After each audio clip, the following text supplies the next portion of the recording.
السلام علیکم ورحمۃ اللہ وبرکاتہ۔ اعوذ باللہ من الشیطان الرجیم، بسم اللہ الرحمن الرحیم۔ اللہم صلی علی محمد وعلی آل محمد کما صلیت علی ابراہیم وعلی آل ابراہیم انک حمید مجید۔ اللہم بارک علی محمد وعلی آل محمد کما بارکت علی ابراہیم وعلی آل ابراہیم انک حمید مجید۔ رب اشرح لی صدری ویسر لی امری واحلل عقدۃ من لسانی یفقہوا قولی۔ رب زدنی علما، رب یسر ولا تعسر وتمم بالخیر وبک نستعین یا فتاح رب زدنی علما۔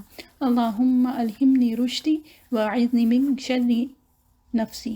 اللہم الہمنا رشدنا واعذنا من شرور انفسنا۔ اللہم انی اسألک حبک وحب من یحبک والعمل الذی یبلغنی حبک۔ آمین۔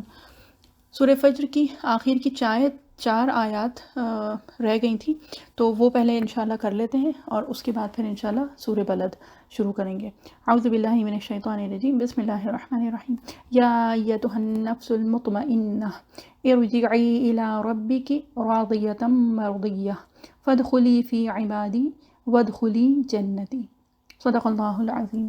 یا ایتھا النفس المطمئنہ، اے اطمینان والی روح، ارجعی الی ربک راضیۃ مرضیہ، تو اپنے پروردگار کے پاس ایسی حالت میں چل کہ تو اس سے خوش ہے اور وہ تجھ سے خوش ہے۔ فادخلی فی عبادی، پھر تو میرے خاص بندوں میں شامل ہو جا۔ وادخلی جنتی، اور میری جنت میں چلی جا۔ اللہ تعالیٰ ہم سب لوگوں کو ایسی نفس مطمئنہ بنا دے۔ اب یہاں پہ تفصیل تو بہت ہے نفس، ایک تو نفس کے سلسلے میں، اور پھر یہ کہ یہ نفس مطمئنہ ہے کیا۔ اب اس میں بہت زیادہ تفصیل تو اس وقت نہیں کریں گے، اور یہ کہ اگر اور تفصیل طلب ہے کسی کو بھی تو پھر یہ کہ اس کا ایک الگ سے دوسرا سیشن کر لیں گے، لیکن یہ کہ یہاں پہ ایک سرسری طور پہ اس کو کر کے اور آگے بڑھتے ہیں انشاءاللہ۔ اے وہ جان جو مطمئن رہی، ٹھیک ہے۔ تو یہ جو لفظ ہے یہ قرآن شریف میں 3 معنی میں آتا ہے، یعنی جو لفظ نفس ہے یہ 3 معنی میں آتا ہے، ٹھیک ہے۔ ایک تو اس معنی میں کہ کوئی شخصیت، یعنی مکمل جب شخصیت، پوری کی پوری ذات جب مراد ہو تو اس کے لیے لفظ نفس آتا ہے، ٹھیک ہے۔ یعنی کہ کوئی پوری کی پوری شخصیت اگر مراد ہے تو اس کے لیے یہ آتا ہے لفظ نفس، ٹھیک۔ اب یہ کہ یہ ہم لوگوں کو کیسے پتہ چلا، تو یہ جو ہے یہ ہے سورہ آل عمران، ٹھیک ہے۔ یعنی کہ جو تیسری سورہ ہے قرآن شریف کی، تو سورہ آل عمران میں آیت نمبر 28 یعنی 28 میں اور آیت نمبر 30 میں اللہ تعالیٰ فرما رہے ہیں، ٹھیک ہے۔ اور کیا ہے؟ وَيُحَذِّرُكُمُ اللَّهُ نَفْسَهُ، ٹھیک ہے، کہ اللہ تعالیٰ ڈراتا ہے تم کو، ٹھیک ہے، نفس، اپنی ذات سے، اپنی جان سے، اپنے پوری شخصیت سے، اپنی ذات سے، ٹھیک ہے۔ تو پوری کی پوری ذات مراد ہے، اللہ ڈراتا ہے تمہیں اپنی ذات سے، ٹھیک۔ اب اس کے بعد یہ جو ایک دوسرے معنی میں آیا ہے، اسی طرح سے پوری ذات جہاں پہ مراد ہے تو سورہ انعام، ٹھیک ہے، یعنی کہ جو سورہ نمبر 6 ہے، تو سورہ انعام میں جو شروع کی آیات ہیں، شروع سے مراد یہ کہ جو آیت نمبر 12 اور آیت نمبر 54 دونوں میں ہے، یعنی ایک شروع میں ہے اور ایک اس کے بعد۔ اور اس میں کیا ہے، اس میں سورہ انعام کی آیت نمبر 12 میں اللہ تعالیٰ فرماتے ہیں کہ کتب علی نفسہ الرحمہ، ٹھیک، کہ اللہ تعالیٰ نے اپنی ذات پر یعنی اپنی نفس پر واجب کر دی ہے رحمت، ٹھیک۔ اور اسی طرح پھر آیت نمبر 54 جو آتی ہے تو اس میں بھی اللہ تعالیٰ فرما رہے ہیں کہ آیت نمبر 54 میں کتب ربکم علی نفسہ الرحمہ، تو یہاں پہ بھی مفہوم وہی ہے کہ تمہارے رب نے اپنی ذات پر یعنی اپنے آپ پر رحمت واجب کر لی ہے، یعنی لکھ لی ہے اپنی ذات پر. تو ایک تو بات ہوگی جب پوری کی پوری ذات مراد ہو. پھر انسان کی جو شخصیت ہے اس کا جو حیوانی پہلو ہے اس پہ بھی اس لفظ کا اطلاق ہوتا ہے، یعنی نفس. ٹھیک ہے، یعنی نفسیاتی وہ ہوتی ہیں نا ضرورتیں، اور وہ تو اس میں کیا ہے کہ انسان کی جو شخصیت ہے اس کے دو پہلو ہوتے ہیں. ٹھیک ہے، ایک تو حیوانی وجود ہوتا ہے اور دوسرا روحانی وجود. اور یہ جو ہے یہ بات پہلے بھی گزر چکی ہے کہ رمضان کے غالباً جو بھی درس ہوئے تھے، جو بھی سیشنز تھے، تو اس کے آس پاس یہ بات ہوئی ہے کافی تفصیل سے کہ ایک روحانی ہے اور ایک حیوانی ہے. ٹھیک ہے، تو جو فزیکل اینٹی ہے انسان کی، ہم لوگوں کی، یعنی جو خاک سے بنا ہوا ہے. ٹھیک ہے، تو کیا ہے کہ اس کی اصل جو ہے، یعنی جو خاکی وجود ہے اس کا اصل کیا ہے؟ زمین ہے. اور جو فزیکل اینٹی ہے، ٹھیک ہے، تو خاکی الاصل جو ہے وہ زمین ہے، اور عالم امر سے جو تعلق رکھتی ہے چیز وہ ہے روح. ٹھیک ہے، تو فزیکل اینٹی مٹی سے بنی ہوئی ہے اور اس کو مٹی میں ہی جانا ہے. اور یہ جو اینٹی ہے یہ جس کو کہتے ہیں انسان کو پستی کی طرف کھینچتی ہے. ٹھیک ہے، اور روحانی جو وجود ہے وہ عالم امر سے تعلق رکھتا ہے. ٹھیک ہے، اور اس کا ربط جو ہے وہ ذات باری تعالیٰ سے ہے. ٹھیک ہے، یعنی نفخ فی روحی، جو اللہ تعالیٰ نے فرمایا تھا نا کہ جب آدم علیہ السلام کو پیدا کیا تھا اللہ تعالیٰ نے، بنایا تھا، خلق، اور اس کے بعد کیا ہوا؟ نفخ فی روحی. تو یہ کہ اللہ تعالیٰ نے پھونکی تھی اس میں جان. ٹھیک، تو یہ ہے کہ یہ دونوں جو چیزیں ہیں، انسان کمپوزٹ ہے ان دونوں چیزوں کا، یعنی ان دونوں کا مرکب ہے انسان. ٹھیک، تو یہ کہ ایک جو چیز ہو گئی وہ حیوانی وجود اور دوسرا روحانی وجود، اور یہ دونوں ایک دوسرے کے اپوزٹ ہیں. ٹھیک ہے، اور دونوں جو ہیں وہ ان کے جو تقاضے ہوتے ہیں، یعنی واٹ ایور دے وانٹ، وہ بالکل اپوزٹ ہوتے ہیں. اور دونوں کے جو اوریجنز ہیں وہ بھی دونوں کے اپوزٹ ہیں، ایک کا زمین ہے اور ایک کا آسمان. ٹھیک، تو یہ ان دونوں کا مرکب ہے انسان. ٹھیک ہے، تو اس میں جو حیوانی پہلو ہے اس کے لیے یہ لفظ نفس اس کا اطلاق ہوتا ہے. ٹھیک ہے، اور بہرحال یہ ایک اور جس کو کہتے ہیں کہ طریقہ ہے جس طریقے سے یہ لفظ استعمال ہوا ہے، یعنی نفس جو ہے یہ استعمال ہوا ہے جبکہ اس کا حیوانی وجود جو ہے اس کی بات ہوتی ہے. ٹھیک ہے، تو یہ کہ جو اینیمل انسٹنکٹس جو ہیں اس نفس سے متعلق ہیں، اور یہ جو ہے یہ ہمارا آدھا وجود ہے. ٹھیک، اب نفس جو ہے، نفس بھی کچھ طرح کی ہوتی ہیں. ٹھیک ہے، ایک ہے نفس امارہ جو سورہ یوسف میں آیا ہے. ٹھیک، تو نفس امارہ کیا ہے؟ نفس امارہ جو ہے وہ برائی کا حکم دیتا ہے. ٹھیک ہے، جو اینیمل انسٹنکٹس جو ہمارے اندر بھی جو حیوانی جبلت ہے، یعنی the animal instincts that we have, تو وہ جو ہیں وہ کسی بھی چیز کا جس کو کہتے ہیں نا کہ لحاظ نہیں رکھتی ہیں. ٹھیک ہے، جیسے کہ ہماری بھوک. ٹھیک ہے، بھوک اور پیاس ہے تو وہ ہم کو بھی، انسانوں کو بھی لگتی ہے، جانوروں کو بھی لگتی ہے. فرق صرف یہ ہے کہ جب انسانوں کو لگتی ہے تو وہ اس میں حلال اور حرام کی تمیز کرتا ہے، اور یہی جب جانور کو لگتی ہے تو اس میں حلال اور حرام کی تمیز کرنے کی وہ اللہ تعالیٰ نے صلاحیت ہی نہیں رکھی ہے نا. تو یہ ہے کہ جو نفس کی جو بھی انسٹنکٹس ہیں، جو بھی ضرورتیں ہیں، تو وہ پوری کرنی ضروری ہیں. ٹھیک ہے، یعنی اس کی تسکین ضروری ہے. اور یہ کہ یہ کس طرح سے کرنی ہے اس میں فرق آتا ہے انسان اور حیوان میں. ٹھیک ہے، تو یہ کہ انسان میں خیر اور شر، حلال حرام، جائز ناجائز، تو اس کی تمیز کرنے کی صلاحیت اللہ تعالیٰ نے دی ہے. ٹھیک ہے، اب کیا ہے، اسی طرح سے ایک اور جو نفس کی بات ہو رہی تھی، تو نفس ہوتی ہے، ایک ہے نفس امارہ. ٹھیک ہے، اور اس کے بعد پھر آتا ہے نفس لوامہ. ٹھیک ہے، اب نفس لوامہ کیا ہے؟ نفس لوامہ وہ ہے جو کہ نفس امارہ سے ایک لیول اوپر ہے. ٹھیک، اور وہ کیا ہے؟ وہ یہ ہے کہ وہ نفس جو کہ کوئی غلط کام کرنے پہ، کوئی برائی کرنے پہ وہ جس کو کہتے ہیں نا کہ ملامت کرتا ہے، ملامت سے ہی یہ لوامہ آیا ہے، ٹھیک ہے. جو ایک ہمارا انر کانشنس جو ہوتا ہے نا، اس کو نفس لوامہ کہا جا سکتا ہے. مطلب ایک سمجھانے کے اس سے کہ نفس ہو گئی ایک نفس امارہ جس کا ذکر سورہ یوسف میں آیا ہے. پھر ہے نفس لوامہ.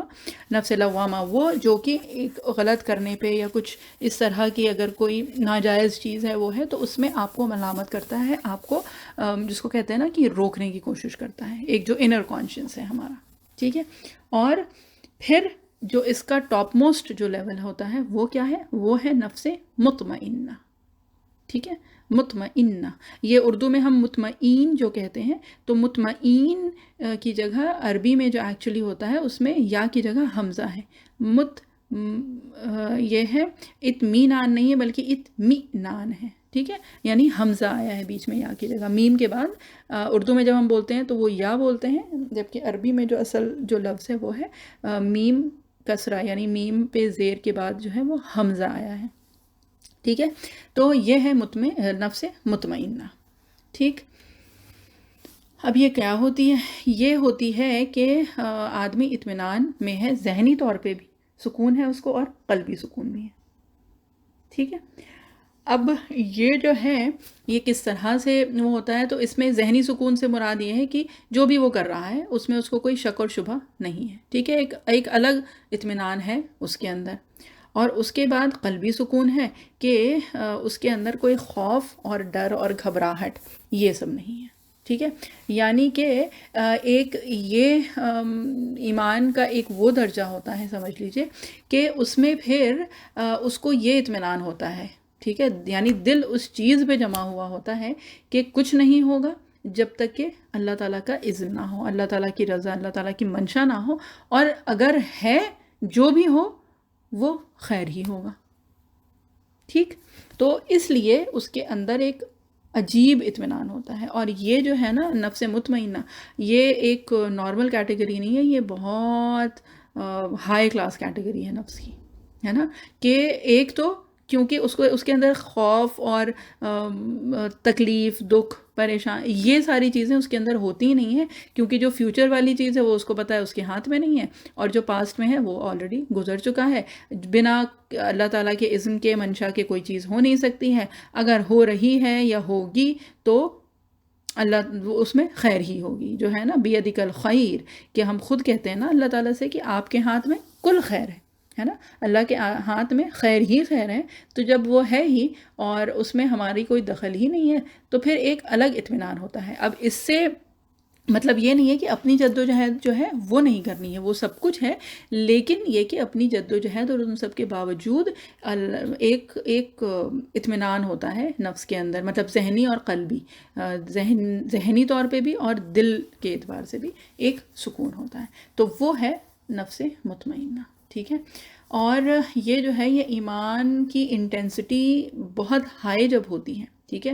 اور جب معرفت خداوندی جب ہوتی ہے تو پھر یہ سب چیزیں ہو جاتی ہیں. اور پھر جو ایک ہے نا احسان، یعنی اس کا جو فزیکل اسپیکٹ ہے، یعنی عملی وجود جو ہوتا ہے وہ احسان ہوتا ہے، ٹھیک ہے. کہ عمل جو ہے وہ آدمی کرتا ہے اور اس میں ایک عجیب اس کو اطمینان اور تسلی، جس کو کہا جاتا ہے نا سلامتی، سلام، تو وہ ہوتا ہے، ٹھیک ہے. اب یہ ہے یا ایتھا النفس المطمئنہ، ٹھیک ہے. ارجعی الی ربک راضیۃ مرضیہ، ٹھیک. تو یہ تو ہو گیا کہ نفس مطمئنہ کی بات. اس کی اور بہت ان ڈیپتھ ہے تفصیل. اگر آپ لوگوں کو چاہیے تو آج آپ لوگ ہم کو سیپریٹلی میسج کر کے وہ کر لیے گا، تو اس کا پھر ایک الگ سے سیشن کر لیں گے، ٹھیک ہے، صرف نفس کے سلسلے میں. اور یہ کہ قلبی اور روحانی اور ذہنی یہ سب کیا باتیں ہیں اور کس طرح سے یہ پوری بحث جو ہے وہ ہے تفاسیر کی کتابوں میں، ٹھیک ہے. یعنی تفسیر میں بہت اس کی ڈیپتھ آئی ہے.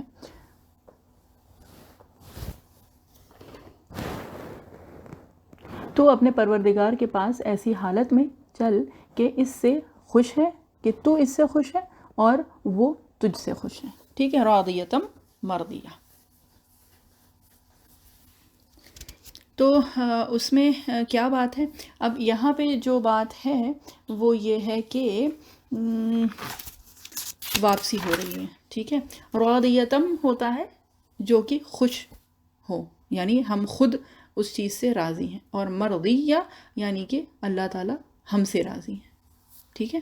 تو کیا ہے کہ اللہ تعالیٰ، اور یہ جو ہے یہ الگ الگ جگہ ابھی سورہ لیل میں بھی آئے گا، اور الگ الگ جگہ یہ آیا ہے، جو کہ ہم صحابہ اکرام رضی اللہ عنہم کے سلسلے میں جو بات کرتے ہیں نا، رضی اللہ عنہ ورضوا عنہ، کہ اللہ تعالیٰ ان سے راضی اور وہ اللہ سے راضی، ٹھیک ہے. یعنی کہ ایک کوئی خاص اسپیشل سٹیٹس ہے جو لوگوں کو ملے گا، ٹھیک ہے. یعنی کہ وہ نفس، وہ نفوس وہ لوگ جو ہوں گے، وہ شخصیت جو ہوگی وہ بہت بڑی ہوں گی، جو کہ یہاں تک پہنچ پائیں گی. اللہ تعالیٰ ہم سب لوگوں کو عافیت کے ساتھ ان میں شامل کریں اور ان کے ساتھ ہم کو داخل کریں. اور یہ نفس جو ہے، یہ ایک تو سورہ نازیات میں بھی اس کی بات آئی ہے کہ یہ کون سا ہے، وَأَمَّا مَنْ خَافَ مَقَامَ رَبِّهِ وَنَهَى النَّفْسَ عَنِ الْهَوَىٰ، ہے نا، کہ جس نے خوف کھایا، یعنی کہ جو ڈرا اپنے رب کے سامنے کھڑے ہونے سے، اور اپنی نفس کو ہوا سے، یعنی کہ جو خواہشات ہیں ان سے بچا کے رکھا نا، تو وہ پھر انشاءاللہ اس نفس مطمئنہ میں شامل ہو جائیں گے، ٹھیک.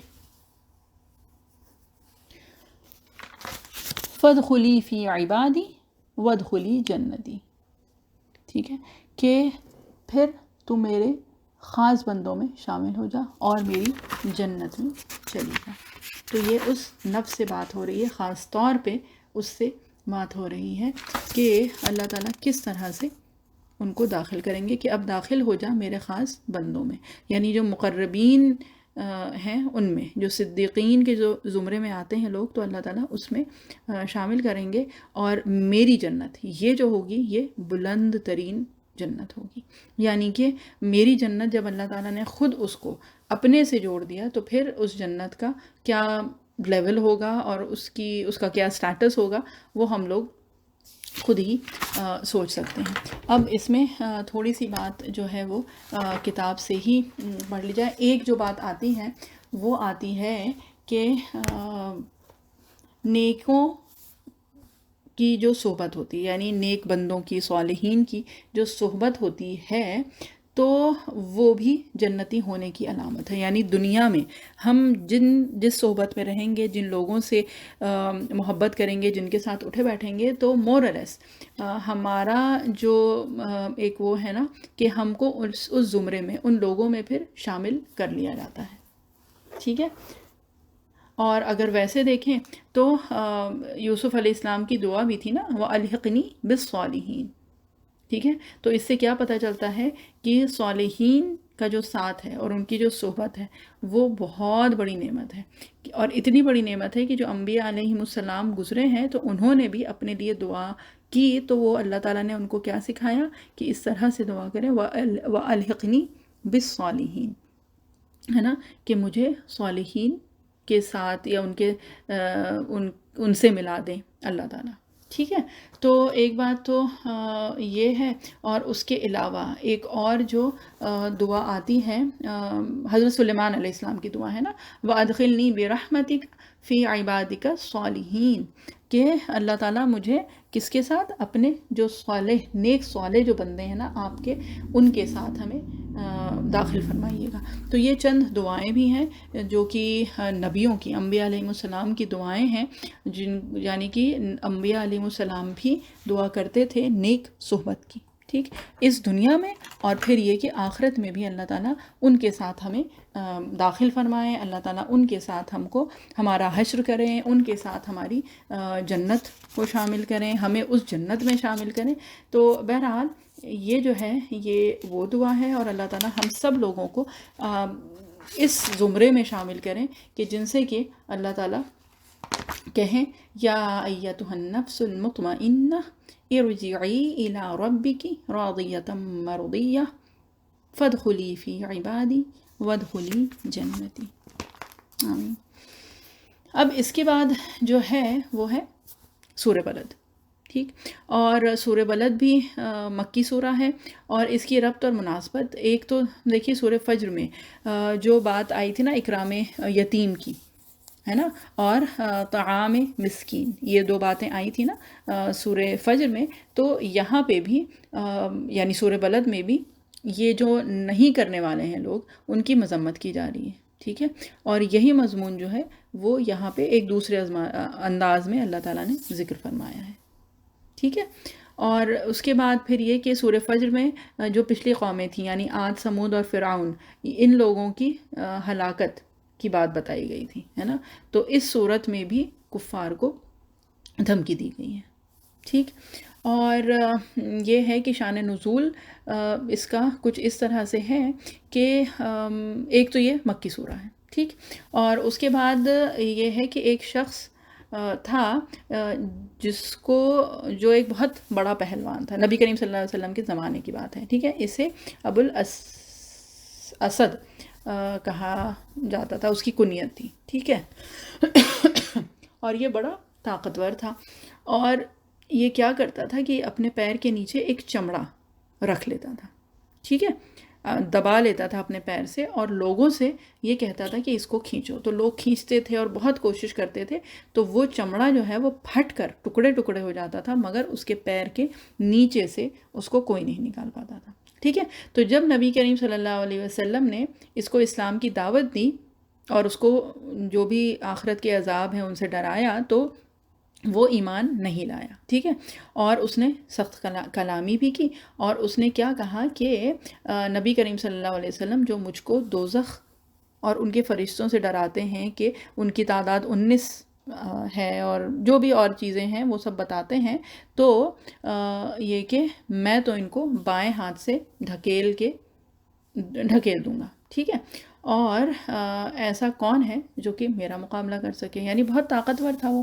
ٹھیک ہے. اور اس کے بعد پھر یہ کہ جو آپ صلی اللہ علیہ وسلم مجھ کو باغ اور جنت ان سب کا جو لالچ دیتے ہیں، تو میں نے شادیوں میں اور دعوتوں میں اتنا مال خرچ کر دیا ہے کہ اگر آپ حساب لگائیں تو آپ کے اس باغ اور جتنے بھی سامان ہیں اور یہ نہریں اور درخت ان سے بہت زیادہ ہے نا. یعنی اس کے پاس جو ریسورسز تھے اور پیسہ اور وہ ساری چیزیں جو تھیں وہ اس سے زیادہ ہیں. ٹھیک ہے. تو جب یہ سب باتیں اس نے کہنی شروع کی، تو اس کے جواب میں اللہ تعالیٰ نے یہ صورت نازل فرمائی. ٹھیک ہے. اب یہاں پہ جو صورت شروع ہو رہی ہے، یہ صورت بھی قسموں سے شروع ہے. اب یہ کہ سورہ فجر کی اگر قسمیں یاد ہوں تو ایک ایک قسم کے لیے بہت اقوال تھے، ہے نا. مطلب 36 سے 40 تک اقوال تھے، اور آخر میں یہ بھی آیا تھا کہ اس سے یہ کافی جو ہیں وہ مراد ہو سکتے ہیں. بہرحال اس کی جتنی مشکل قسمیں تھیں نا، سورہ بلد کی جو قسمیں ہیں اتنی اسٹریٹ فارورڈ ہے. ٹھیک ہے. مطلب یہ کہ معین ہے بالکل، اور اس میں کوئی اختلاف یا اس طرح کی چیزیں نہیں ہیں. پھر سورہ فجر میں جو قسمیں تھیں وہ کیا تھیں؟ زمان سے تعلق رکھتی تھیں. ٹھیک ہے. یعنی وقت، زمانے سے. ٹھیک ہے. اور سورہ بلد کی جو قسمیں ہیں وہ مکان یا مقام، جو جگہ ہے اس سے تعلق رکھتی ہیں. لا اقسم بہذا البلد، میں قسم کھاتا ہوں اس شہر کی. وانت حل بہذا البلد، حالانکہ آپ اس شہر میں مقیم ہیں. ووالد وما ولد، اور قسم ہے باپ کی اور اس کی اولاد کی. لقد خلقنا الانسان فی کبد، کہ ہم نے انسان کو بڑی مشقت میں پیدا کیا ہے. اب یہاں پہ جو شروع ہو رہا ہے لا، ٹھیک ہے. تو یہ لائے مفصل ہے. ٹھیک ہے. لائے مفصل سے مطلب کیا ہوا کہ ایک تو مفصل سے مطلب یہ کہ فاصلہ ہے. ٹھیک ہے.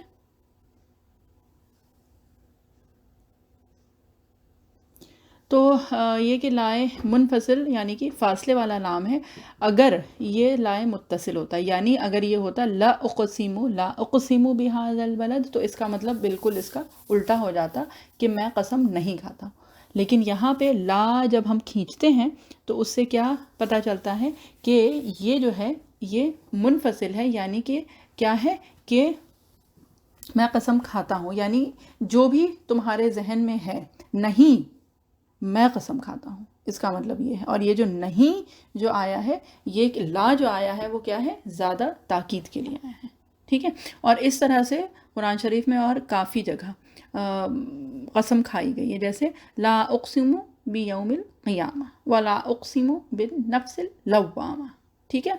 اور سورہ یعنی سورہ قیامہ میں ہے، سورہ واقعہ ہے، سورہ حاقہ ہے، اور سورہ انشقاق میں بھی ہے، ٹھیک ہے۔ تو کیا ہے؟ نہیں، میں قسم کھاتا ہوں اس شہر یا اس بستی کی، اور اس سے مراد کیا ہے؟ اس سے مراد ہے مکہ، ٹھیک۔ اب مکہ کے سلسلے میں تھوڑی سی بات یہ ہو جائے کہ ایک تو دیکھیں ہم لوگ جاتے ہیں اور الگ الگ جگہ جاتے ہیں، کبھی گھومنے، کبھی ملنے کے لیے، کبھی کسی سے ملاقات کرنے، کبھی عیادت کے لیے، کبھی تعزیت کے لیے، الگ الگ شہروں میں جاتے ہیں، الگ الگ جگہ جاتے ہیں۔ لیکن جب کوئی مکہ جاتا ہے تو یہ جو بھی گیا ہے اس سے بھی پوچھ لیں، اور ہم سب لوگوں کی اپنی ایک وہ ہے، فیلنگ ہے کہ جب وہاں جاتے ہیں تو وہ بالکل مختلف ہوتی ہیں کہ اس کے علاوہ ہم دنیا میں کہیں بھی جائیں، وہاں پہ پہنچ کے جو فیلنگ ہوتی ہے نا، کہ ظاہر سی بات ہے، ایک عجیب سا اطمینان، ایک الگ جس کو کہتے ہیں نا سلام، مطلب پیس، وہ ہوتا ہے، ایک سکون سا محسوس ہوتا ہے۔ اور اس کو اگر دیکھیں، یعنی اس پہلی آیت کو، تو پچھلی سورہ کی جو آخر کی جو آیت جو ہم لوگوں نے ابھی کی بھی ہے، یا ایتھا النفس المطمئنہ، ہے نا، کہ یہ جو مطمئن، اطمینان والی، سکون والی جو نفس ہے، اور اگر پوری دنیا میں کہیں پہ سکون ہے تو وہ کیا ہے؟ وہ اگر کسی جگہ پہ جس کو کہا جائے کہ اس کو سمیٹ دیا گیا ہے، تو وہ کیا ہے؟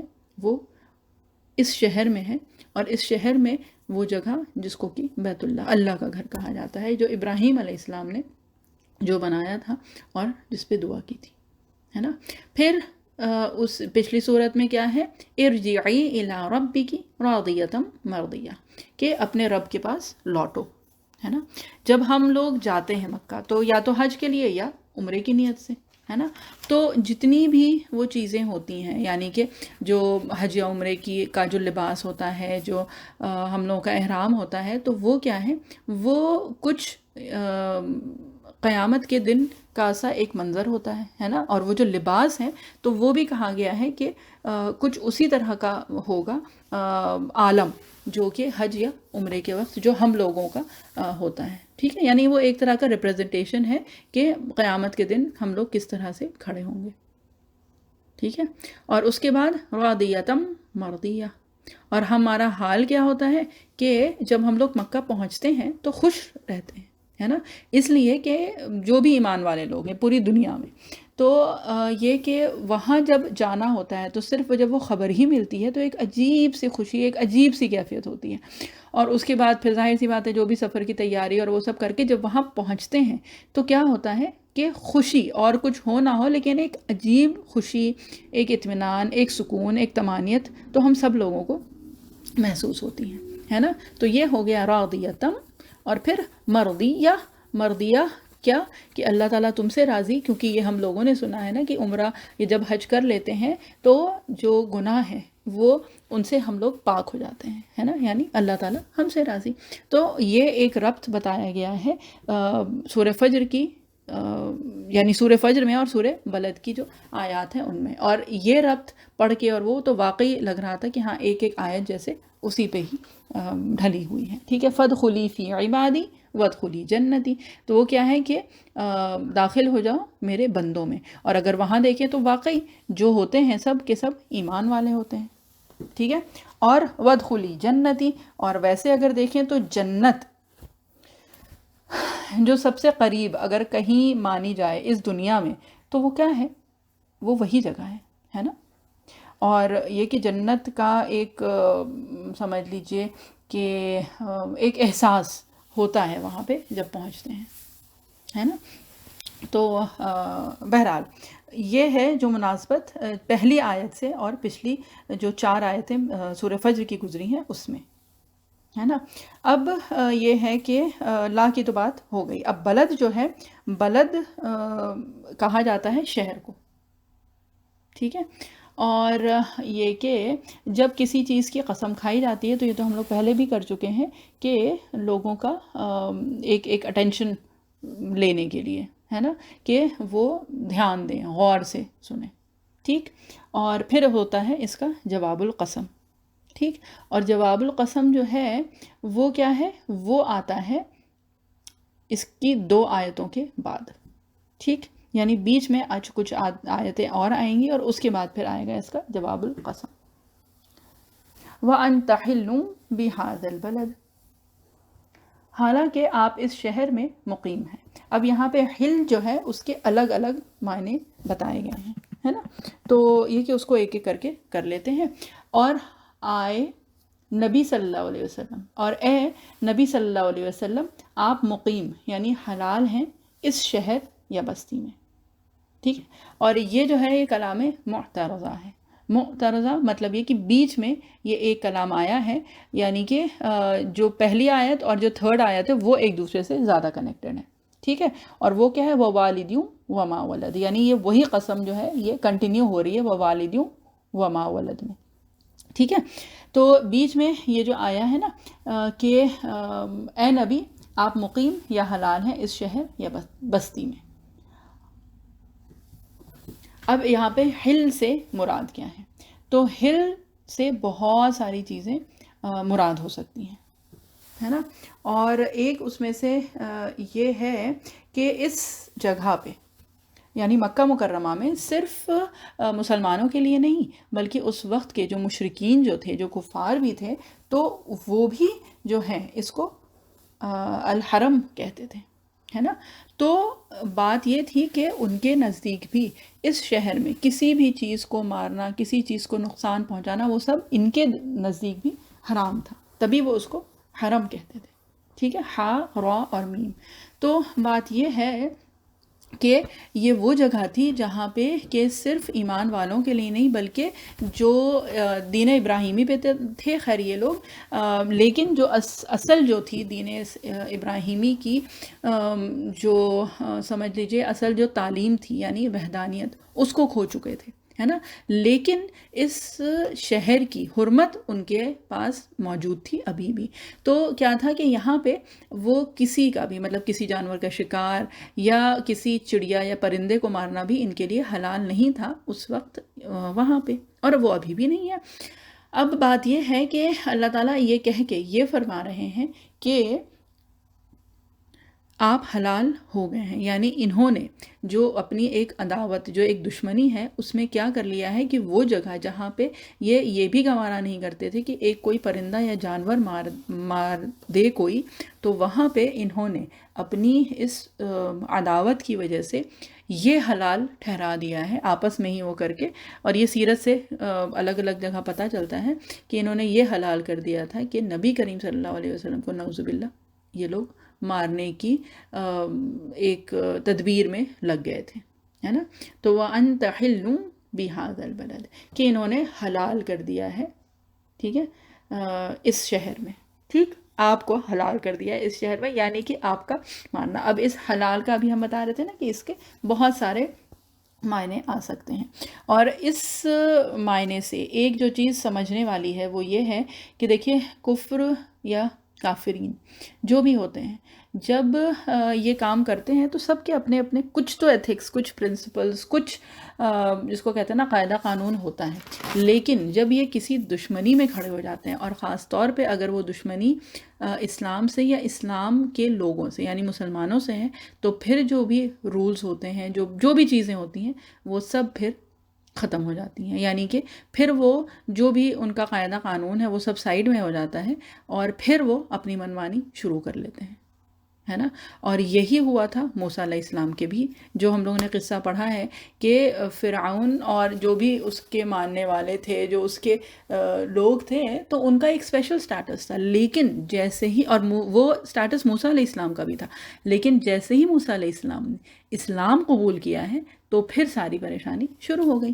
اور اسی طرح سے نبی کریم صلی اللہ علیہ وسلم کو بھی اگر دیکھیں تو وہ تھے اسی قبیلے سے، اسی قوم کے تھے، اور ایسا تھا کہ ایک دوسرے کے جس کو کہتے ہیں نا قبیلے کے لوگ کسی کو مار نہیں سکتے تھے، کیونکہ ان کو یہ ڈر تھا کہ اس قبیلے والے جو ہیں وہ نہیں چھوڑیں گے، ہے نا۔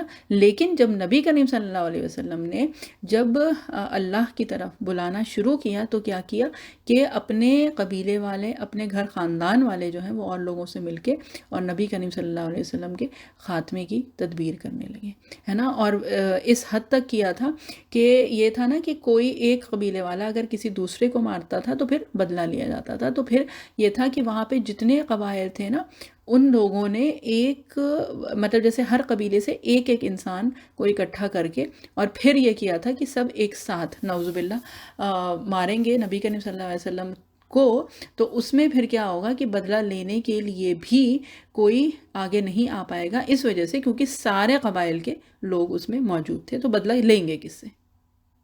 ٹھیک ہے۔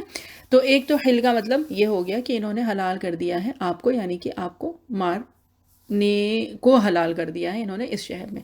اس کے بعد حل کا مطلب یہ بھی ہو سکتا ہے کہ کچھ چیزیں ہیں جو نبی کریم صلی اللہ علیہ وسلم کے لیے خاص طور پہ اللہ تعالیٰ نے حلال کی تھی، ہے نا۔ اور اس میں اگر دیکھ لیں تو فتح مکہ کے دوران جو نبی کریم صلی اللہ علیہ وسلم کے لیے کچھ ساعات کے لیے کیا ہوا تھا کہ حلال کر دیا گیا تھا اس جگہ کو، ہے نا۔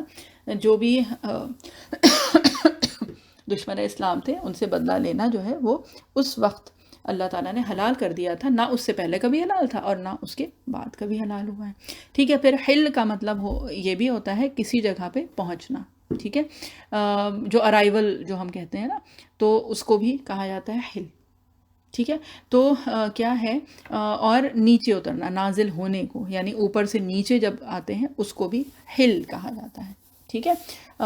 اور اسی طرح سے جب کوئی گرہ کھولی جائے، گرہ کیا مطلب کھولنے کو کہا جاتا ہے حل، یہ فتحہ والا کھولنا نہیں ہے، یہ دوسرا وہ جو گرہ بندی ہے اس کو، ہے نا، اس کو کہا جاتا ہے جب انٹائے کرتے ہیں کوئی چیز تو اس کو بھی حل کہا جاتا ہے۔ اور اگر آپ لوگوں کو یہ بات سمجھ میں آئے مثال سے، تو جو ہم لوگ دعا پڑھتے ہیں رب اشرح لی صدری ویسر لی امری وحلل، تو ہا لام لام یہ اسی حل سے آیا ہے، ٹھیک ہے، کہ میری زبان کی گرہ کو کھول دیجئے، ہے نا، ہم جو دعا مانگتے ہیں۔ تو کیا ہے اور یہ جو ایک سمجھ لیجئے ایک جو کنیکشن ہے وہ کس حساب سے کہ جب آدمی پہنچتا ہے کسی جگہ پہ، مطلب جب ہم ارائیو کرتے ہیں، جو ارائیولز ہوتے ہیں، تو کیا ہوتا ہے کہ جب ہم اپنے کسی بھی جگہ پہ پہنچتے ہیں تو کیا کرتے ہیں کہ اپنا جو بھی سامان ہے، جو اپنی زاد راہ ہے اس کو کھولتے ہیں، ہے نا۔ تو وہ مراد ہے، یعنی کہ نبی کریم صلی اللہ علیہ وسلم گئے تھے اوپر، ٹھیک ہے، یعنی غار حرا میں، اور اس کے بعد پھر نبی کریم صلی اللہ علیہ وسلم یہاں پہ آئے، یعنی اتر کے نیچے آئے، اور نبی کریم صلی اللہ علیہ وسلم اگر ویسے کیا جائے کہ وہاں پہنچے، یعنی ہی arrived there۔ وَأَنْتَ حِلٌّ بِهَذَا الْبَلَدِ وَوَالِدٍ وَمَا وَلَدَ، اور قسم ہے باپ کی اور اس کی اولاد کی۔ اب یہاں پہ بہت ساری چیزیں مراد ہو سکتی ہیں کہ اس سے مراد کیا ہے۔ تو یہ بھی ہو سکتا ہے کہ اس سے مراد جو الگ الگ اقوال آئے ہیں کہ اس سے مراد آدم علیہ السلام اور ان کی ساری اولادیں، یا پھر ابراہیم علیہ السلام اور اسماعیل علیہ السلام، یہ بھی مراد ہو سکتے ہیں، یا پھر اسماعیل علیہ السلام اور اس کے بعد جو اور بیچ میں جو بھی نسلیں آئیں، اور پھر اسماعیل علیہ السلام کی نسل سے نبی کریم صلی اللہ علیہ وسلم، تو اس سے کوئی بھی مراد ہو سکتا ہے، ٹھیک ہے۔ وَوَالِدٍ وَمَا وَلَدَ، اور اگر اس کو ہم دیکھیں تو یہ کہ ابراہیم علیہ السلام کو جو کہتے ہیں کہ اس سے مراد ہے، تو کیا ہے، اس لیے کیونکہ یہ جو شہر ہے سمجھ لیجئے کہ اس کے جد امجد، یعنی کہ جو جس کو کہا جاتا ہے نا فادر آف دا سٹی، تو وہ کون تھے؟ وہ تو ابراہیم علیہ السلام، انہوں نے ہی تو کعبہ بنایا تھا، وہی تو یہاں پہ آئے تھے جنہوں نے کہ اللہ تعالیٰ کے حکم سے سب سے پہلے یہ کہ اللہ تعالیٰ کے حکم سے وہاں پہ اس وقت کعبے کی تعمیر کی تھی، ٹھیک ہے۔ اور یہ کہ اسماعیل علیہ السلام بھی مراد ہو سکتے ہیں، کیونکہ اسماعیل علیہ السلام کی ہی لینیج سے، ان کے ہی نسل سے پھر آگے چل کے محمد صلی اللہ علیہ وسلم آئے تھے جو کہ اس شہر میں تھے، ٹھیک۔ وَوَالِدٍ وَمَا وَلَدَ لقد خلقنا الانسان فی کبد، ہم نے انسان کو بڑی مشقت میں پیدا کیا ہے. اور یہ جو آیت ہے یعنی آیت نمبر 4، یہ ہے جواب القسم. ٹھیک ہے، یعنی کہ مقسم علیہ جس کو کہا جاتا ہے یہ وہ ہے. ہم نے انسان کو پیدا کیا ہے مشقت، محنت، تکلیف میں. ٹھیک ہے، یعنی کہ انسان کا مقدر ہے، کوئی بھی اس سے مستثنا نہیں ہے، یعنی کوئی بھی اس سے there is no exception to it. ٹھیک ہے، یہ ایک قاعدہ کلیہ ہے ہر انسان کے لیے. اس عالم خلق میں محنت، مشقت، تکلیف، یہ ساری چیزیں موجود ہیں. اور سورہ انشقاق میں بھی آیا نا لَتَرْكَبُنَّ طَبَقًا عَنْ طَبَقٍ. ٹھیک، کہ یہ مشقت جو ہے یہ ہر انسان کے تقدیر میں اللہ تعالیٰ نے لکھی ہوئی ہے، اور اس کی کافی تفصیل سورہ انشقاق میں پہلے بھی ہو چکی ہے. ٹھیک ہے، اب کبد سے کیا مراد ہے؟ اس کا جو لٹرل میننگ ہے وہ آتا ہے اردو میں جگر. ٹھیک ہے، اور ویسے اگر دیکھیں تو مطلب یعنی اس سے مراد کیا ہے؟ مراد اس سے محنت یا بہت زیادہ محنت، جس کو اردو میں کہا جاتا ہے نا جگر کاوی، یعنی بہت زیادہ محنت کرنا جو ہے وہ مراد ہے اس سے.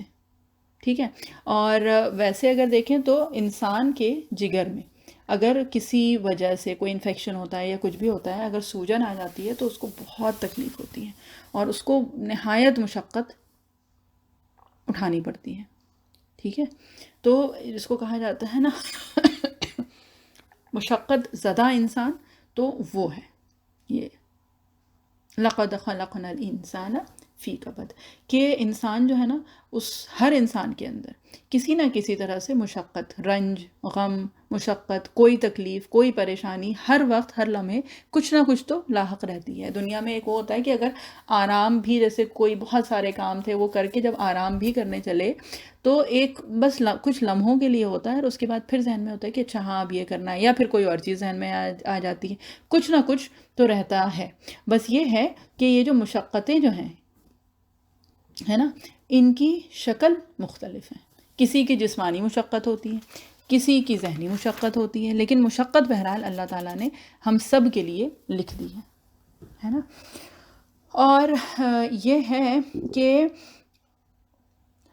اگر دیکھیں تو دنیا میں ہر انسان مشقت تو کر رہا ہے. ٹھیک ہے، کوئی جو ہے وہ اللہ تعالیٰ کے راستے کی طرف کر رہا ہے، اور کوئی اس راستے کے برعکس یعنی اس سے الٹی طرف کر رہا ہے. لیکن مشقت ہے دونوں طرف، اور دونوں طرف جو ہے وہ محنت اپنی ڈالنی پڑے گی، یعنی اپنا انپٹ جو ہے وہ دینا پڑے گا. تو عقل مندی جو ہے وہ اسی چیز میں ہے کہ آدمی اس چیز کے لیے محنت مشقت کرے جو اس کو کہیں پہنچائے، یعنی اس کے لیے کسی بھی طرح سے خیر ثابت ہو، ہے نا. اور کوئی بھی راستہ جو ہوتا ہے وہ کسی بھی طرح سے آسان تو نہیں ہوتا ہے. ٹھیک، اب اگر جیسے بظاہر ہم لوگوں کو لگتا ہے نا کہ جو محنت والے ہیں، مزدور ہیں، جو بھی ہیں، تو وہ صبح سے لے کے شام تک یا رات تک جو بھی ہے اپنا ڈھو رہے ہیں، وزن ڈھو رہے ہیں، جو بھی ہے، تو وہ ایک فزیکل ہے نا، ایک جسمانی مشقت ہے. لیکن پھر ایک یہ ہے کہ پھر جب وہ تھک ہار کے، یعنی اس کا جسم جب تھکتا ہے اتنا اور وہ ساری مشقتیں اٹھا کے پھر آخر میں جب ہوتا ہے تو کیا ہوتا ہے کہ اس کو نیند آتی ہے اور وہ سوتا ہے، اور پھر صبح اٹھ کے وہ پھر اسی چیز میں مشغول ہو جاتا ہے نا. اب بظاہر جو اور لوگ ہوتے ہیں، یعنی کہ جن کے پاس بظاہر آسانیاں، آسائشیں جو ہوتی ہیں، تو ان کے پاس کیا ہے؟ ان کے پاس وہ جسمانی لیبر تو نہیں ہے. ٹھیک ہے، یعنی جسمانی مشقت ان کو نہیں اٹھانی پڑ رہی، لیکن پھر ان کے پاس اور بہت ساری اور چیزیں ہوتی ہیں جو ان کو ہر وقت لاحق ہوتی ہیں، یعنی ان کے ذہن میں وہ چیزیں ہمیشہ چلتی رہتی ہیں.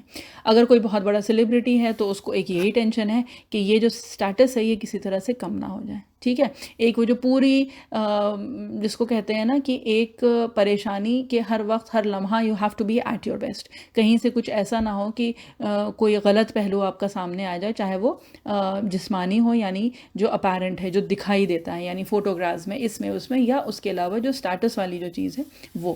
ٹھیک ہے، کسی کو صرف اس چیز کی پریشانی ہوتی ہے کہ جو پردے ہیں اور قالین جو ہیں وہ میچنگ نہیں ہو رہے ہیں، تو وہ اس کے اوپر اتنی بڑی پریشانی ہوتی ہے. یا پھر مطلب جو ہم لوگوں کے لیے، مطلب اکثر لوگوں کے لیے، ہم جس آڈینس سے بات کریں، ہم ان کی بات کریں کہ ہم لوگوں کو لگتا ہے کہ نہیں یہ سب ضروریات ہیں ہی نہیں. ٹھیک ہے، الحمدللہ ثم الحمدللہ. لیکن جو ان چیزوں میں مبتلا ہے کہ بھئی جو بھی ہے دوپٹے کی میچنگ ایسی ہو اور میک اپ جو ہے سوری لپسٹک کا کلر جو ہے وہ اتنا میچ نہیں کر رہا ہے، یا چوڑی جو ہے شادی آنے والی ہے اور چوڑیاں جو ہیں وہ اس طرح کی میچنگ نہیں ہوئی ہے، اس اوکیزن پہ کیا پہننا ہے. لیکن یہ کہ یہ ساری چیزیں جو ہیں یہ سب کے اندر کسی نہ کسی پیرائے میں یہ سب کے ساتھ لگی ہوئی ہیں چیزیں. کچھ جو ہیں جو جسمانی ہیں اور وہ ہیں اس میں آدمی مجبوراً لگا ہے، جس میں مجبوراً نہیں لگا ہے وہ ہم نے خود اپنے اوپر طاری کر لیا ہے اور اپنے اوپر مسلط کر لیا ہے ان چیزوں کو. لیکن بہرحال یہ مشقت جو ہے یہ اللہ تعالیٰ نے ہر انسان کی تقدیر میں لکھا ہے، اور یہ جو ہے یہ چیز مستقل ہر انسان اس میں مبتلا ہے. ٹھیک ہے، یہ ایک قاعدہ کلیہ ہے. ٹھیک. اب کبد کے بہت سارے اور معنی آتے ہیں. ایک تو جو دن کا بیچ کا جو حصہ ہوتا ہے، ٹھیک ہے، اور اگر صحرا کو دیکھیں یعنی ریگستان کی زندگی میں تو سب سے جو مشکل حصہ جو ہوتا ہے 24 گھنٹے کا وہ کیا ہے؟ وہ دن کا بیچ والا حصہ. ٹھیک ہے، جب اپنی تپش اور وہ جو ہے اپنی پیک پہ جب ہوتی ہے تو وہ ہے. ٹھیک ہے، کبد اس کو بھی کہا جاتا ہے کہ جب ریگستان میں ہی بیچوں بیچ ریگستان کے کوئی کسی کا پیر جو ہے وہ اس میں دھسنے لگے، جو ریت ہوتی ہے نا، جو سینڈ ہوتی ہے اس میں دھسنے جب لگتا ہے تو اس کو بھی کبد کہا جاتا ہے. اور اس وقت جس کو کہتے ہیں نا مشکل ترین ہوتا ہے اس میں سے نکلنا اور اس پہ چلنا. ٹھیک ہے، تو اس سے مراد جو بیسیکلی ہے یہ جو سارے جو اتنی ڈیٹیلز بتائی جا رہی ہیں اس لیے کہ اس سے مراد جو ہے وہ یہ ہے کہ نہایت مشقت، بہت زیادہ محنت اور تکلیف اور کوشش میں انسان کو اللہ تعالیٰ نے پیدا کیا ہے نا. تو بات یہی ہے کہ جب ایمان کے ساتھ ہم لوگ یہ مشقت اور تکلیف برداشت کرتے ہیں اور اس پہ چلتے ہیں تو کیا ہوتا ہے؟ اس سے ہمارے درجات بلند ہوتے ہیں. اور یہی مشقت جھیلنی تو سب کو ہے، لیکن یہی مشقت جب بنا ایمان کے اور بنا اخلاص نیت کے ہوتا ہے تو وہ مشقت تو آدمی جھیلتا ہے لیکن اس سے بہت کچھ فائدہ نہیں ہو پاتا ہے نا. اور ایک دوسرا اگر دیکھیں پہلو تو کیا ہے کہ اس سے یہ جو آیت ہے یہ نبی کریم صلی اللہ علیہ وسلم کے لیے ایک طرح سے تسلی بھی ہے، اس لیے کیونکہ یہ ہے مکی صورت ہے نا. اور اس وقت نبی کریم صلی اللہ علیہ وسلم خود کتنی مشقتیں کتنی تکلیف جھیل رہے تھے اپنے ہی شہر میں. تو یہ نبی کریم صلی اللہ علیہ وسلم کے لیے بھی ایک طرح کی تسلی ہے کہ اللہ تعالیٰ نے انسان کو یہ دیا ہے، اور یہ ہر انسان کی جس کو کہا جاتا ہے نا ہیومن لیگیسی، یہی ہے کہ ہر انسان جو ہے وہ مشقت جھیلتا ہے، تکلیف جھیلتا ہے، پریشانی یا پھر یہ کہ محنت اس کو کرنی پڑتی ہے. لَقَدْ خَلَقْنَا الْإِنسَانَ فِي کبد. اور کبد یعنی کاف با دال یہی روٹ ورڈ ہے. کبد کاف کے کسرہ کے ساتھ یہ آتا ہے کہ جب جو ہمارا جو جگر ہے اس میں اگر چوٹ لگ جائے تو اس کو، اور وہ نہایت تکلیف دہ چیز ہوتی ہے تو اس کو کبد کہا جاتا ہے. ٹھیک ہے، تو کبد سے مراد بیسیکلی پھر کیا ہوئی؟ کبد سے مراد وہی جو اردو میں جگر کاوی کہا جاتا ہے کہ بہت زیادہ محنت اور مشقت کرنا جو ہے وہ ہوتا ہے یہ فی کبد، یعنی بہت زیادہ محنت کرنا. ٹھیک، دشواری یا سختی یہ ساری چیزیں آ جاتی ہیں اسی کبد کے معنی مفہوم میں. اور یہ کہ ابھی اگر کال ڈراپ ہوگی ہوگی. اَيَحْسَبُ أَن لَّن يَقْدِرَ عَلَيْهِ أَحَدٌ. کیا وہ یہ خیال کرتا ہے کہ اس پر کوئی قابو نہ پا سکے گا؟ ٹھیک ہے، یعنی کہ اب یہاں پہ اللہ تعالیٰ نے ایک تو پہلے یہ بتایا کہ ہر انسان کو مشقت میں اللہ تعالیٰ نے ڈالا ہے. اچھا، اس سے پہلے یہ کہ یہ جو مقسم علیہ ہے نا، یعنی یہ جو جواب القسم ہے اس کی روشنی میں اگر ابھی تک کی جو آیتیں ہوئی ہیں، یعنی جو 3 آیتیں ہوئی ہیں ان کو اگر دیکھا جائے تو کیا ہے کہ دیکھیے انسان جو ہے وہ سب سے زیادہ مشقت اگر جھیلتا ہے تو کس لیے؟ اپنی معیشت کے لیے ہے نا، یعنی اپنی روزی روٹی کے لیے ہے نا. اور یہ جو شہر ہے یعنی مکہ جو ہے وہ کیا تھا؟ وادی ذی غیر زرعین، یعنی کہ بالکل بنجر، وہاں پہ اپنی کوئی جس کو کہتے ہیں نا کہ معیشت کا کوئی اور سامان تھا نہیں، کہ جیسے ہوتا ہے نا اکثر کہ بھئی کھیتی باڑی کر کے اور اپنا روزی روٹی کما پائیں، تو وہ کوئی ایسی جگہ زمین تھی ہی نہیں، وادی ذی غیر زرعین، ٹھیک ہے، یعنی کہ وہاں پہ کاشتکاری تو ہو ہی نہیں سکتی تھی، جو کچھ بھی تھا کعبہ کی وجہ سے کچھ آسانی اللہ تعالیٰ نے کر دی تھی۔ تو مشقت جو ہے وہ تھی اس یہاں پہ، یعنی کہ طلب معیشت کے لیے بہت محنت وہاں پہ کرنی پڑتی تھی، ٹھیک ہے۔ تو یہ ہو گیا لا اقسم بہذا البلد۔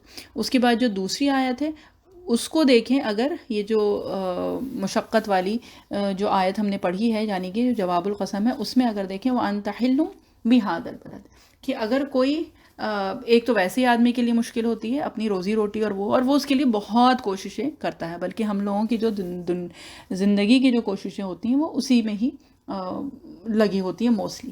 اب یہ ہے کہ اگر اس کے ساتھ اگر انسان کا کوئی مشن ہو، کوئی جس کو کہتا ہے نا کہ خیر کو اگر اس کو پھیلانا ہے یا کچھ بھی ہے، تو یہ ایک سیکنڈ ڈائمینشن آ جاتی ہے اسی مشقت کی، ہے نا، کہ نبی کریم صلی اللہ علیہ وسلم بھی وہاں پہ اس وقت تانے مستقل سنتے تھے اور تکلیف جھیل رہے تھے، ہے نا، اور یہ جو ہے یہ انسان پہ جو مشقت آتی ہے یہ ایک اور مشقت، ٹھیک ہے۔ وَوَالِدٍ وَمَا وَلَد، تو اس سے مراد بتایا تھا نا کہ آدم علیہ السلام یا ابراہیم علیہ السلام، اسماعیل علیہ السلام، یا ہر والد اور اس کی اولاد، یہ سب ہو سکتے ہیں، ٹھیک ہے۔ تو انسانی جو مشقت ہوتی ہے اس کی تھرڈ ڈائمینشن آتی ہے، وہ کیا آتی ہے؟ اولاد، ٹھیک ہے، یعنی اولاد کی پرورش بہت مشقت طلب ایک پروسیس ہوتا ہے نا۔ تو بات یہی ہے کہ اپنا پورا وجود ہم لوگ اپنی اولاد کے لیے لگا دیتے ہیں، تو کوئی آسان چیز تو نہیں ہے۔ تو ویسے اگر دیکھیں وہ والدیوں وما ولد لقد خلقنا الانسان فی کبد، کہ اولاد کی ضرورتیں فراہم کرنا جو ہے تو وہ اپنے آپ میں بہت بڑی مشقت والی چیز ہوتی ہے نا۔ اور اگر اس کو vice versa other way round دیکھ لیں تو بڑھاپے میں والدین جو ہیں وہ اولاد کے لیے مشقت کا سبب بن جاتے ہیں۔ اب چاہے یہ کہ ان کو برداشت کرنا ہو، یا پھر یہ کہ فزیکلی جو بھی بڑھاپے میں جو بھی بیماریاں ہیں، پریشانیاں ہیں جو لاحق ہوتی ہیں، تو اس کو پھر کون جھیلتا ہے؟ وہ پھر جو ہیں اس مرض میں مبتلا وہ تو جھیلتے ہی ہیں، اس کے ساتھ ساتھ اگر کوئی ہوتا ہے تو پھر اولاد اس چیز کو جھیلتی ہے نا۔ تو کیا ہے کہ اس آیت کو اگر پچھلی 3 آیتوں پہ رکھیں تو اس طرح سے ان کا کنیکشن ہو جائے گا۔ اور اس کے بعد کیا ہے؟ اَيَحْسَبُ أَن يَقْدِرَ عَلَيْهِ أَحَدٌ، ہے نا، کہ کیا انسان یہ سمجھتا ہے کہ کوئی اس پہ قابو نہ پا سکے گا، ہے نا، یعنی کہ اللہ تعالیٰ نے اس سے پہلے فرمایا نا کہ اتنی مشقت میں ڈالا ہے اس کو، ہے نا، اور اس کے باوجود اس کی جو سرکشی ہے اس کا عالم دیکھ لو، ہے نا۔ اب تکبر ہے، گھمنڈ ہے، استغنا ہے، جو ہماری اکڑ ہے، اور جو سورہ فجر میں بھی بات ہوئی تھی نا کہ یہ جتنی بھی قومیں تھیں یہ کیا تھیں؟ ان کا تکبر تھا، ان کی ایک انا تھی، ایک اکڑ تھی ان لوگوں کے اندر نا، عاد، سمود، فرعون، ان سب میں۔ تو انسان کو اور ہر انسان کو اللہ تعالیٰ نے مشقت میں ڈالا، اور اس کے باوجود کیا وہ یہ گمان کرتا ہے کہ کوئی اس کو پکڑ نہیں سکے گا، کوئی اس کو قابو نہیں پا سکے گا، ہے نا۔ اور ایک وہ والی چیز نا کہ اس کو یہ لگتا ہے کہ صرف وہی ہے جو کہ ایک جس کو کہتے ہیں نا اسپیشل کیس، کہ اور سب کو اگر پکڑ بھی لیا جائے یا جو بھی ہے، لیکن ہی اور شی از ابو دا لا، ٹھیک ہے، کوئی بھی اس کو قابو میں نہیں کر سکتا، کوئی اس کو پکڑ نہیں سکتا، وہ کسی کو جواب دہ نہیں ہے، وہ جو مرضی وہ کر سکتا ہے، اور مطلب وہ تو اسپیشل ہے، اور کوئی بھی کبھی بھی اس کو پکڑ نہیں سکتا ہے، یا کوئی بھی اس سے جواب طلب نہیں کر سکتا ہے نا، وہ کسی کو بھی جواب دہ نہیں ہے، he is not answerable to anybody, ہے نا۔ تو یہ والی ایک جو کیفیت ہے، یہ جو ایک ایٹیٹیوڈ ہے، یہ پھر انسان میں آتا ہے نا۔ اور یہ جو ہے یہ اگر عمر کے حساب سے دیکھیں تو سب سے زیادہ جب جوان ہوتا ہے انسان، جب جس کو کہتے ہیں نا کہ انرجی ہوتی ہے اس کے پاس، اور ساری اور جتنی بھی فزیکل جو آسانیاں اللہ تعالیٰ اس وقت فراہم کرتے ہیں، تو اس میں پڑھ کے آدمی اس مغالطے میں آنے لگتا ہے بہت زیادہ، ٹھیک ہے. اور یہ پھر یہ ہم لوگوں نے کیا تھا نا استفہام تقریری، کہ حقیقت میں اس سے انکار مقصود ہے. کیا کہ حقیقت میں کوئی ہے جو اس پہ قابو یافتہ ہے، یعنی کوئی ہے جس کو اس کو جواب دینا ہے، کوئی ہے جو کہ اس کو پکڑ لے گا، پکڑے گا، ہے نا. تو اس سے مراد یہی ہے. اور اس کے بعد یہاں پہ جو ہے نا اَيَحْسَبُ أَن لَّن يَقْدِرَ عَلَيْهِ احد، تو یہ احد جو ہے یہ اگر یاد ہو تو اس سے پہلے ہم لوگوں نے سورہ فجر میں یہ والی چیز کی تھی نا، فَيَوْمَئِذٍ لَا يُعَذِّبُ عَذَابَهُ أَحَدٌ وَلَا يُوثِقُ وَثَاقَهُ أَحَدٌ، ہے نا، کہ پھر اس دن اس جیسی سزا دینے والا کوئی نہ ہوگا اور نہ اس جیسا جکڑنے والا کوئی ہوگا. تو یہاں پہ ہم لوگوں نے احد احد دو وہ پڑھا تھا. اور اب یہاں پہ آ کے یعنی جب انسان کی بات ہو رہی ہے تو اس کا گمان کی کیا بات ہو رہی ہے کہ وہ یہ گمان کرتا ہے، کیا وہ یہ سمجھتا ہے کہ کوئی اس کو جس کو کہتے ہیں کہ کوئی اس کو قابو نہیں کر سکے گا، یا قدیرہ کوئی قادر نہیں ہے اس کے اوپر. ٹھیک.